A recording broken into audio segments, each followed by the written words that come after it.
दोस्तों, नमस्ते प्रणाम। मैं हूँ मालती। हमारे यूट्यूब चैनल पर आप सभी लोग का स्वागत है। आप लोग कैसे हैं? उम्मीद करती हूँ अच्छे होंगे। मैं आप लोग को एक प्यारा सा विवाह गीत सुना रही हूँ। आप लोग को जैसा भी लगे कमेंट बॉक्स में जरूर बताइएगा और हमारे चैनल को सब्सक्राइब जरूर करिएगा।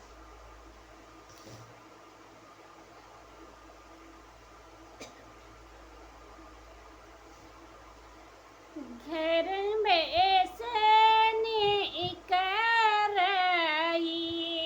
माई हो कावन दे सोन स्वामी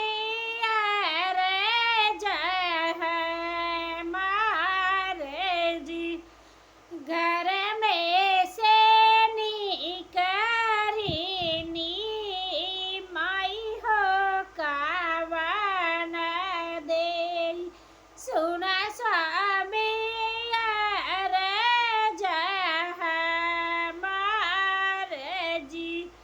बेटी ही जोगे स्वामी बर तू ही खोजा तबीरा चा बेटी के बिया जी।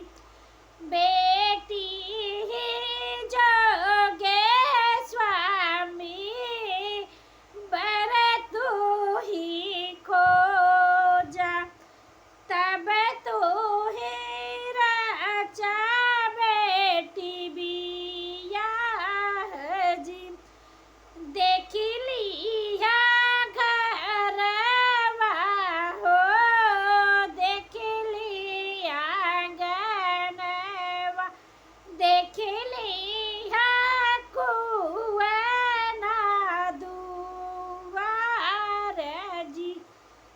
देख लिया घरवा हो देख लिया अंगना देख लिया